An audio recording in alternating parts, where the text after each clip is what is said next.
मेरे प्यारे देशवासियों, नमस्कार। जब मैं मन की बात करता हूँ, तो ऐसा लगता है जैसे आपके बीच आपके परिवार के सदस्य के रूप में उपस्थित हूँ।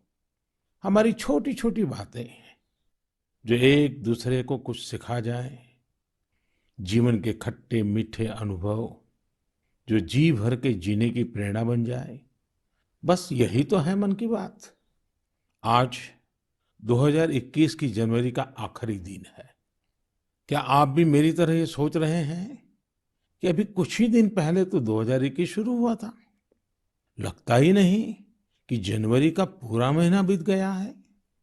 समय की गति इसी को तो कहते हैं। कुछ दिन पहले की ही तो बात लगती है जब हम एक दूसरे को शुभकामनाएं दे रहे थे। फिर हमने लोहड़ी मनाई, मकर संक्रांति मनाई, पोंगल, बिहू मनाया। देश के अलग-अलग हिस्सों में त्योहारों की धूम रही।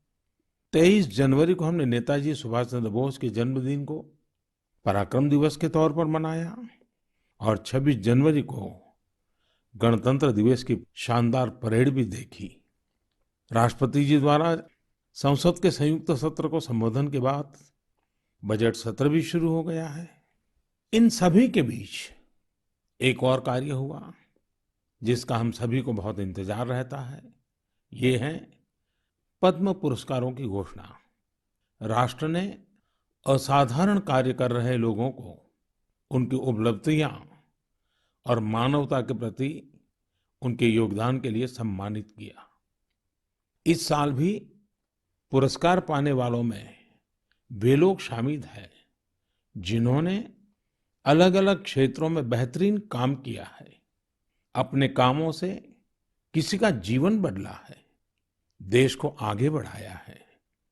यानी जमीनी स्तर पर काम करने वाले अनसंग हीरोज को पद्म सम्मान देने की जो परंपरा देश ने कुछ वर्ष पहले शुरू की थी, वो इस बार भी कायम रखी गई है। मेरा आप सभी से आग्रह है कि इन लोगों के बारे में, उनके योगदान के बारे में जरूर जानें। परिवार में उनके बारे में चर्चा करें। देखिएगा, सबको इससे कितनी प्रेरणा मिलती है। इस महीने क्रिकेट पिच से भी बहुत अच्छी खबर मिली। हमारी क्रिकेट टीम ने शुरुआती दिक्कतों के बाद शानदार वापसी करते हुए ऑस्ट्रेलिया में सीरीज जीती। हमारे खिलाड़ियों का हार्ड वर्क और टीम वर्क प्रेरित करने वाला है। इन सब के बीच दिल्ली में 26 जनवरी को तिरंगा का अपमान देख देश बहुत दुखी भी हुआ। हमें आने वाले समय को नई आशा और नवीनता से भरना है। हमने पिछले साल असाधारण संयम और साहस का परिचय दिया। इस साल भी हमें कड़ी मेहनत करके अपने संकल्पों को सिद्ध करना है। अपने देश को और तेज गति से आगे ले जाना है। मेरे प्यारे देशवासियों, इस साल की शुरुआत के साथ ही कोरोना के खिलाफ हमारी लड़ाई को भी करीब-करीब 1 साल पूरा हो गया है। जैसे कोरोना के खिलाफ भारत की लड़ाई एक उदाहरण बनी है, वैसे ही अब हमारा वैक्सीनेशन प्रोग्राम भी दुनिया में एक मिसाल बन रहा है। आज भारत दुनिया का सबसे बड़ा कोविड वैक्सीन प्रोग्राम चला रहा है। आप जानते हैं और भी ज्यादा गर्व की बात क्या है? हम सबसे बड़े वैक्सीन प्रोग्राम के साथ ही दुनिया में सबसे तेज गति से अपने नागरिकों का वैक्सीनेशन भी कर रहे हैं। सिर्फ 15 दिन में भारत अपने 30 लाख से ज्यादा कोरोना वॉरियर का टीकाकरण कर चुका है, जबकि अमेरिका जैसे समृद्ध देश को इसी काम में 18 दिन लगे थे और ब्रिटेन को 36 दिन। साथियों, मेड इन इंडिया वैक्सीन आज भारत की आत्मनिर्भरता का तो प्रतीक है ही, भारत के आत्मगौरव का भी प्रतीक है। नमो ऐप पर यूपी से भाई हिमांशु यादव ने लिखा है कि मेड इन इंडिया वैक्सीन से मन में एक नया आत्मविश्वास आ गया है। मदुरई से कीर्ति जी लिखती हैं कि उनके कई विदेशी दोस्त उनको मैसेज भेजकर भारत का शुक्रिया अदा कर रहे हैं। कीर्ति जी के दोस्तों ने उन्हें लिखा है कि भारत ने जिस तरह कोरोना से लड़ाई में दुनिया की मदद की है, उससे भारत के बारे में उनके मन में इज्जत और भी बढ़ गई है। कीर्ति जी, देश का ये गौरवगान सुनकर मन की बात के श्रोताओं को भी गर्व होता है। आजकल मुझे भी अलग अलग देशों के राष्ट्रपति और प्रधानमंत्रियों की तरफ से भारत के लिए ऐसे ही संदेश मिलते हैं।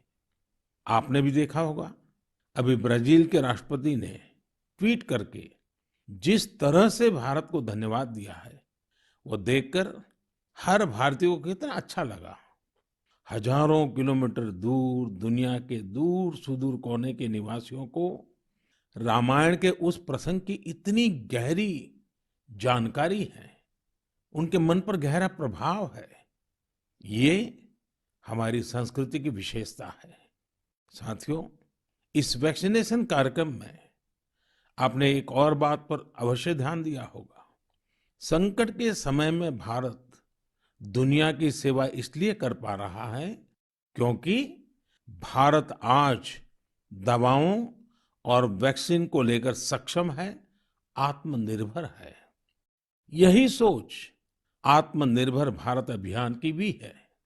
भारत जितना सक्षम होगा, उतनी ही अधिक मानवता की सेवा करेगा, उतना ही अधिक लाभ दुनिया को होगा। मेरे प्यारे देशवासियों, हर बार आपके ढेर सारे पत्र मिलते हैं। नमो ऐप और माय गॉव पर आपके मैसेजेस, फोन कॉल्स के माध्यम से आपकी बातें जानने का अवसर मिलता है। इन्हीं संदेशों में एक ऐसा भी संदेश है जिसने मेरा ध्यान खींचा। ये संदेश है बहन प्रियंका पांडे जी का। 23 साल की बेटी प्रियंका जी हिंदी साहित्य की विद्यार्थिनी है और बिहार के सिवान में रहती है। प्रियंका जी ने नमो ऐप पर लिखा है कि वो देश के 15 घरेलू पर्यटन स्थलों पर जाने के मेरे सुझाव से बहुत प्रेरित हुई थी। इसलिए 1 जनवरी को वो एक जगह के लिए निकली जो बहुत खास थी। वे जगह थी उनके घर से 15 किलोमीटर दूर देश के पहले राष्ट्रपति डॉक्टर राजेंद्र प्रसाद जी का पैतृक निवास। प्रियंका जी ने बड़ी सुंदर बात लिखी है कि अपने देश की महान विभूतियों को जानने की दिशा में उनका ये पहला कदम था। प्रियंका जी को वहां डॉक्टर राजेंद्र प्रसाद जी द्वारा लिखी गई पुस्तकें मिली, अनेक ऐतिहासिक तस्वीरें मिली। वाकई प्रियंका जी, आपका यह अनुभव दूसरों को भी प्रेरित करेगा। साथियों, इस वर्ष से भारत अपनी आजादी के 75 वर्ष का समारोह अमृत महोत्सव शुरू करने जा रहा है। ऐसे में यह हमारे उन महानायकों से जुड़ी स्थानीय जगहों का पता लगाने का बेहतरीन समय है जिनकी वजह से हमें आजादी मिली। साथियों, हम आजादी के आंदोलन और बिहार की बात कर रहे हैं तो मैं नमो ऐप पर ही की गई एक और टिप्पणी की भी चर्चा करना चाहूंगा। मुंगेर के रहने वाले जयराम विप्लव जी ने मुझे तारापुर शहीद दिवस के बारे में लिखा है।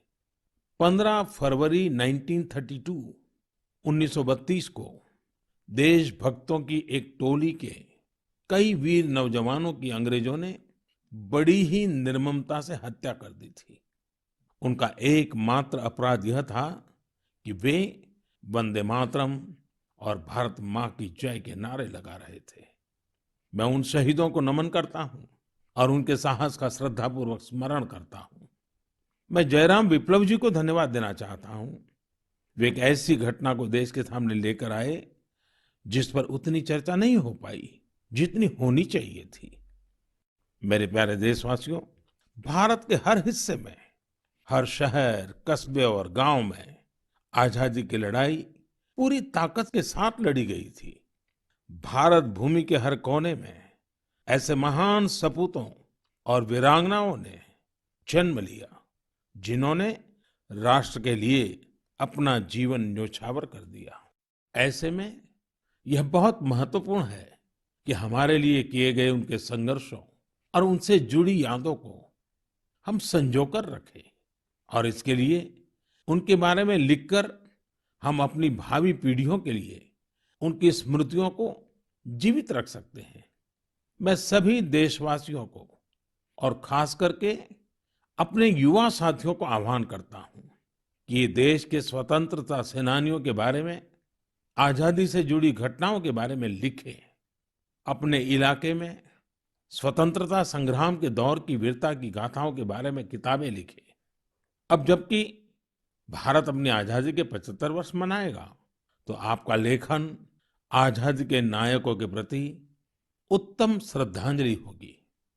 यंग राइटर्स के लिए इंडिया 75 के निमित्त एक इनिशिएटिव शुरू किया जा रहा है। इससे सभी राज्यों और भाषाओं के युवा लेखकों को प्रोत्साहन मिलेगा। देश में बड़ी संख्या में ऐसे विषयों पर लिखने वाले राइटर्स तैयार होंगे जिनका भारतीय विरासत और संस्कृति पर गहन अध्ययन होगा। हमें ऐसी उभरती प्रतिभाओं की पूरी मदद करनी है। इससे भविष्य की दिशा निर्धारित करने वाले थॉट लीडर्स का एक वर्ग भी तैयार होगा। मैं अपने युवा मित्रों को इस पहल का हिस्सा बनने और अपने साहित्यिक कौशल का अधिक से अधिक उपयोग करने के लिए आमंत्रित करता हूं। इससे जुड़ी जानकारियां शिक्षा मंत्रालय की वेबसाइट से प्राप्त कर सकते हैं। मेरे प्यारे देशवासियों, मन की बात में श्रोताओं को क्या पसंद आता है, ये आप ही बेहतर जानते हैं। लेकिन मुझे मन की बात में सबसे अच्छा ये लगता है कि मुझे बहुत कुछ जानने, सीखने और पढ़ने को मिलता है। एक प्रकार से परोक्ष रूप से आप सबसे जुड़ने का अवसर मिलता है। किसी का प्रयास, किसी का जज्बा, किसी का देश के लिए कुछ कर गुजर जाने का जुनून, ये सब मुझे बहुत प्रेरित करते हैं, ऊर्जा से भर देते हैं। हैदराबाद के बोयिनपल्ली में एक स्थानीय सब्जी मंडी किस तरह अपने दायित्व को निभा रही है, ये पढ़कर भी मुझे बहुत अच्छा लगा। हम सब ने देखा है कि सब्जी मंडियां में अनेक वजहों से काफी सब्जी खराब हो जाती है। ये सब्जी इधर-उधर फैलती हैं, गंदगी भी फैलाती हैं। लेकिन बोयिनपल्ली की सब्जी मंडी ने तय किया कि हर रोज बचने वाली इन सब्जियों को ऐसे ही फेंका नहीं जाएगा। सब्जी मंडी से जुड़े लोगों ने तय किया, इससे बिजली बनाई जाएगी। बेकार हुई सब्जियों से बिजली बनाने के बारे में शायद ही आपने कभी सुना हो। यही तो इनोवेशन की ताकत है। आज बोयिनपल्ली की मंडी में पहले जो वेस्ट था, आज उसी से वेल्थ क्रिएट हो रही है। यही तो कचरे से कंचन बनाने की यात्रा है। वहां हर दिन करीब 10 टन वेस्ट निकलता है। इसे एक प्लांट में इकट्ठा कर लिया जाता है। प्लांट के अंदर इस वेस्ट से हर दिन 500 यूनिट बिजली बनती है और करीब 30 किलो बायोफ्यूल भी बनता है। इस बिजली से ही सब्जी मंडी में रोशनी होती है और जो बायोफ्यूल बनता है, उससे मंडी की कैंटीन में खाना बनाया जाता है। है ना कमाल का प्रयास? ऐसा ही एक कमाल हरियाणा के पंचकुला की बड़ौद ग्राम पंचायत ने भी करके दिखाया है। इस पंचायत के क्षेत्र में पानी की निकासी की समस्या थी। इस वजह से गंदा पानी इधर-उधर फैल रहा था, बीमारी फैलाता था। लेकिन बड़ौद के लोगों ने तय किया, इस वाटर वेस्ट से भी वेल्थ क्रिएट करेंगे। ग्राम पंचायत ने पूरे गांव से आने वाले गंदे पानी को एक जगह इकट्ठा करके फिल्टर करना शुरू किया और फिल्टर किया हुआ ये पानी अब गांव के किसान खेतों में सिंचाई के लिए इस्तेमाल कर रहे हैं। यानी प्रदूषण, गंदगी और बीमारियों से छुटकारा भी और खेतों में सिंचाई भी। साथियों, पर्यावरण की रक्षा से कैसे आमदनी के रास्ते भी खुलते हैं, इसका एक उदाहरण अरुणाचल प्रदेश के तवांग में भी देखने को मिला। अरुणाचल प्रदेश के इस पहाड़ी इलाके में सदियों से मोन शुगु नाम का एक पेपर बनाया जाता है। ये कागज यहाँ के स्थानीय शुगु शेंग नाम के एक पौधे की छाल से बनाते हैं। इसलिए इस कागज को बनाने के लिए पेड़ों को नहीं काटना पड़ता है। इसके अलावा इसे बनाने में किसी केमिकल का इस्तेमाल भी नहीं होता है। यानी ये कागज पर्यावरण के लिए भी सुरक्षित है और स्वास्थ्य के लिए भी। एक वो भी समय था जब इस कागज का निर्यात होता था, लेकिन जब आधुनिक तकनीक से बड़ी मात्रा में कागज बनने लगे तो ये स्थानीय कला बंद होने की कगार पर पहुंच गई। अब एक स्थानीय सामाजिक कार्यकर्ता गोम्बू ने इस कला को पुनर्जीवित करने का प्रयास किया है। इससे यहाँ के आदिवासी भाई बहनों को रोजगार भी मिल रहा है। मैंने एक और खबर केरल की देखी है जो हम सभी को अपने दायित्वों का एहसास कराती है। केरल के कोट्टयम में एक दिव्यांग बुजुर्ग हैं, एनएस राजप्पन साहब। राजप्पन जी पैरालिसिस के कारण चलने में असमर्थ हैं, लेकिन इससे स्वच्छता के प्रति उनके समर्पण में कोई कमी नहीं आई है। वो पिछले कई सालों से नाव से वेम्बनाड झील में जाते हैं और झील में फेंकी गई प्लास्टिक की बोतलें बाहर निकाल करके ले आते हैं। सोचिए, राजप्पन जी की सोच कितनी ऊंची है। हमें भी राजप्पन जी से प्रेरणा लेकर स्वच्छता के लिए जहां संभव हो अपना योगदान देना चाहिए। मेरे प्यारे देशवासियों, कुछ दिन पहले आपने देखा होगा, अमेरिका के सैन फ्रांसिस्को से बंगलुरु के लिए एक नॉन स्टॉप फ्लाइट की कमान भारत की 4 विमेन पायलट्स ने संभाली। 10,000 किलोमीटर से भी ज्यादा लंबा सफर तय करके ये फ्लाइट 225 से अधिक यात्रियों को भारत लेकर आई। आपने इस बार 26 जनवरी की परेड में भी गौर किया होगा, जहां भारतीय वायुसेना की 2 विमेन ऑफिसर्स ने नया इतिहास रच दिया है। क्षेत्र कोई भी हो, देश की महिलाओं की भागीदारी लगातार बढ़ रही है।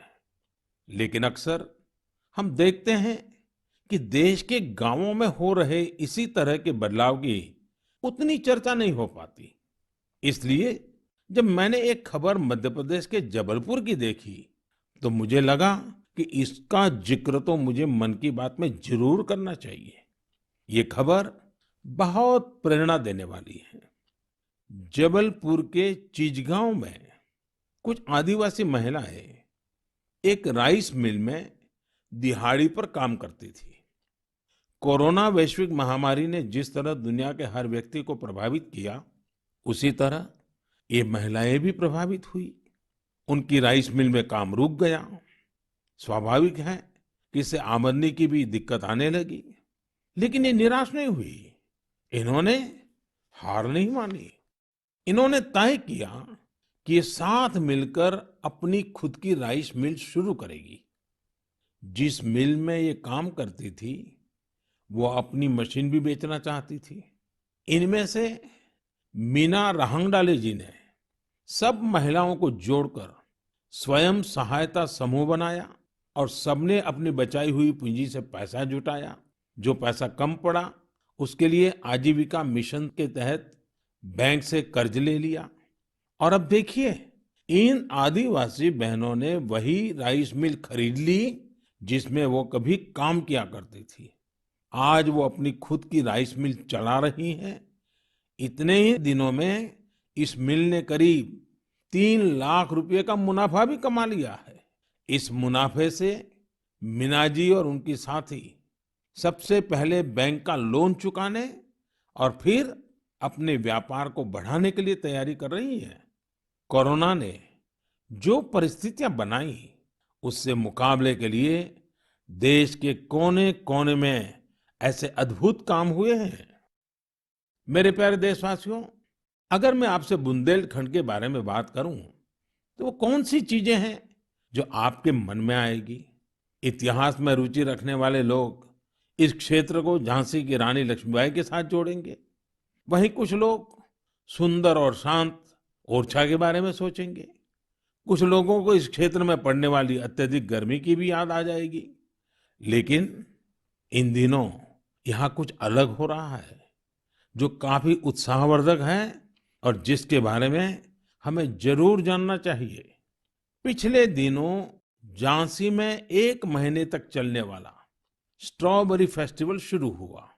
हर किसी को आश्चर्य होता है, स्ट्रॉबेरी और बुंदेलखंड, लेकिन यही सच्चाई है। अब बुंदेलखंड में स्ट्रॉबेरी की खेती को लेकर उत्साह बढ़ रहा है और इसमें बहुत बड़ी भूमिका निभाई है झांसी की एक बेटी गुरलीन चावला ने।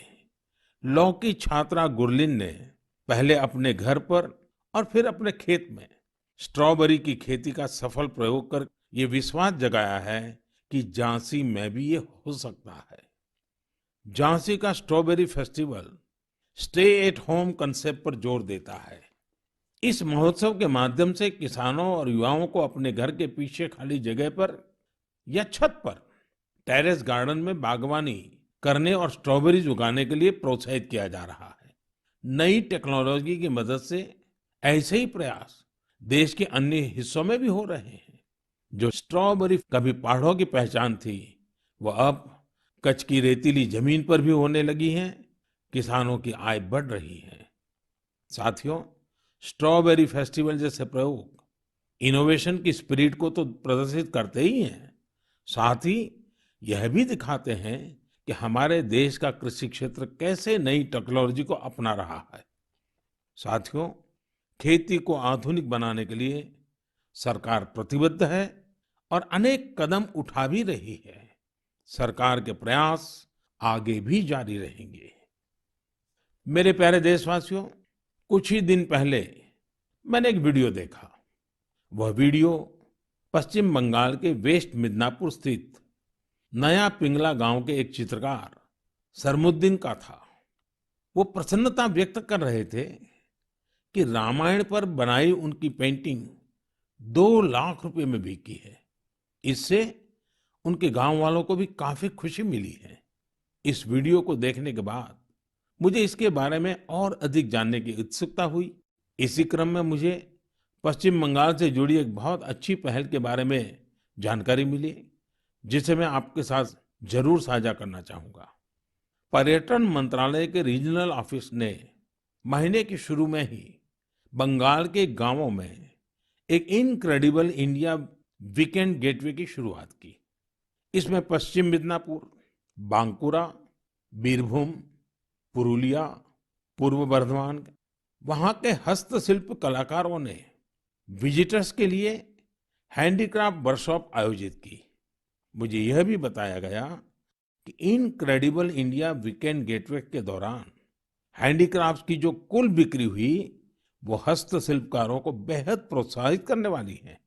देश भर में लोग भी नए नए तरीकों से हमारी कला को लोकप्रिय बना रहे हैं। ओडिशा के राउरकेला की भाग्यश्री साहू को देख लीजिए। वैसे तो इंजीनियरिंग की छात्रा है, लेकिन पिछले कुछ महीनों में उन्होंने पट्टचित्र कला को सीखना शुरू किया और उसमें निपुणता हासिल कर ली है। लेकिन क्या आप जानते हैं कि उन्होंने पेंट कहाँ किया? Soft stones. सॉफ्ट स्टोन्स पर कॉलेज जाने के रास्ते में भाग्यश्री को ये सॉफ्ट स्टोन मिले। उन्होंने इन्हें एकत्र किया और साफ किया। बाद में उन्होंने रोजाना 2 घंटे इन पत्थरों पर पट्टचित्र स्टाइल में पेंटिंग की। वह इन पत्थरों को पेंट कर उन्हें अपने दोस्तों को गिफ्ट करने लगी। लॉकडाउन के दौरान उन्होंने बोतलों पर भी पेंट करना शुरू कर दिया। अब तो वो इस आर्ट पर वर्कशॉप भी आयोजित करती हैं। कुछ दिन पहले ही सुभाष बाबू की जयंती पर भाग्यश्री ने पत्थर पर ही उन्हें अनोखी श्रद्धांजलि दी। मैं भविष्य के उनके प्रयासों के लिए शुभकामनाएं देता हूं। आर्ट एंड कलर्स के जरिए बहुत कुछ नया सीखा जा सकता है, किया जा सकता है।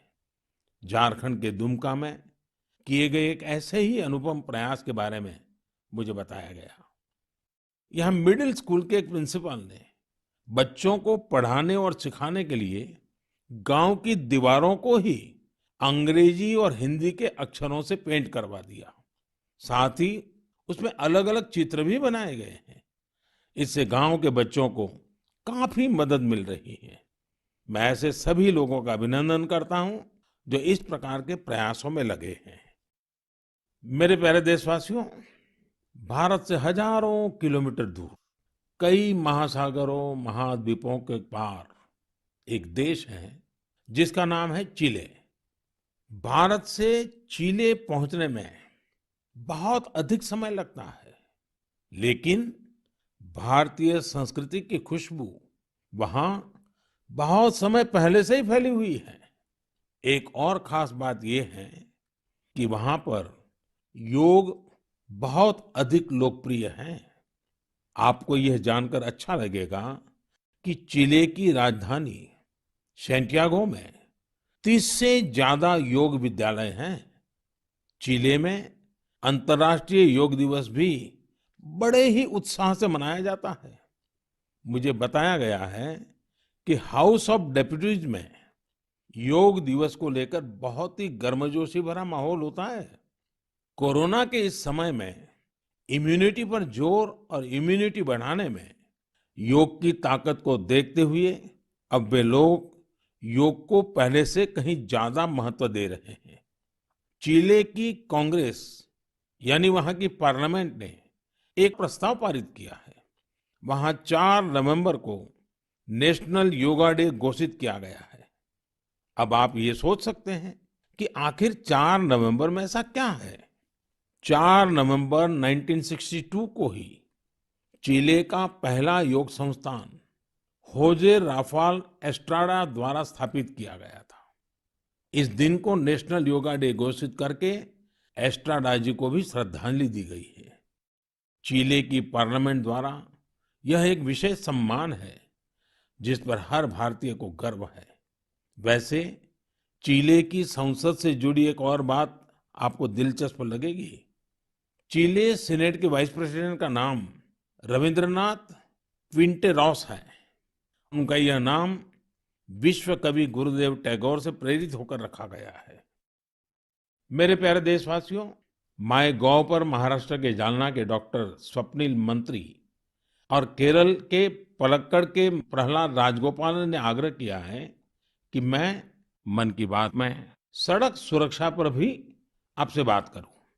इसी महीने 18 जनवरी से 17 फरवरी तक हमारा देश सड़क सुरक्षा माह यानी रोड सेफ्टी मंथ भी मना रहा है। सड़क हादसे आज हमारे देश में ही नहीं, पूरी दुनिया में चिंता का विषय है। आज भारत में रोड सेफ्टी के लिए सरकार के साथ ही व्यक्तिगत और सामूहिक स्तर पर कई तरह के प्रयास भी किए जा रहे हैं। जीवन बचाने के इन प्रयासों में हम सबको सक्रिय रूप से भागीदार बनना चाहिए। साथियों, आपने ध्यान दिया होगा, बॉर्डर रोड ऑर्गेनाइजेशन जो सड़कें बनाती हैं, उससे गुजरते हुए आपको बड़े ही इनोवेटिव स्लोगन्स देखने को मिलते हैं। This is highway not runway, या फिर be mister late than late mister. ये स्लोगन्स सड़क पर सावधानी बरतने को लेकर लोगों को जागरूक करने में काफी प्रभावी होते हैं। अब आप भी ऐसे ही इनोवेटिव स्लोगन्स या कैच फ्रेजेस माय गॉव पर भेज सकते हैं। आपके अच्छे स्लोगन्स भी इस अभियान में उपयोग किए जाएंगे। साथियों, रोड सेफ्टी के बारे में बात करते हुए मैं नमो ऐप पर कोलकाता की अपर्णा दास जी की एक पोस्ट की चर्चा करना चाहूंगा। अपर्णा जी ने मुझे फास्टैग प्रोग्राम पर बात करने की सलाह दी है। उनका कहना है कि फास्टैग से यात्रा का अनुभव ही बदल गया है।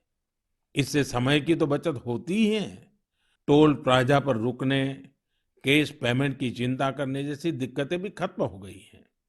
अपर्णा जी की बात सही भी है। पहले हमारे यहाँ टोल प्लाजा पर एक गाड़ी को औसतन 7 से 8 मिनट लग जाते थे, लेकिन फास्टैग आने के बाद ये समय औसतन सिर्फ 1.5-2 मिनट रह गया है। टोल प्लाजा पर वेटिंग टाइम में कमी आने से गाड़ी के ईंधन की बचत भी हो रही है। इससे देशवासियों के करीब 21,000 करोड़ रुपए बचने का अनुमान है। यानी पैसे की भी बचत और समय की भी बचत। मेरा आप सभी से आग्रह है कि सभी दिशा निर्देशों का पालन करते हुए अपना भी ध्यान रखें और दूसरों का जीवन भी बचाएं। मेरे प्यारे देशवासियों, हमारे यहाँ कहा जाता है, जल बिंदु निपातेन क्रमशः पूर्यते घटः। अर्थात एक एक बूंद से ही घड़ा भरता है। हमारे एक एक प्रयास से ही हमारे संकल्प सिद्ध होते हैं।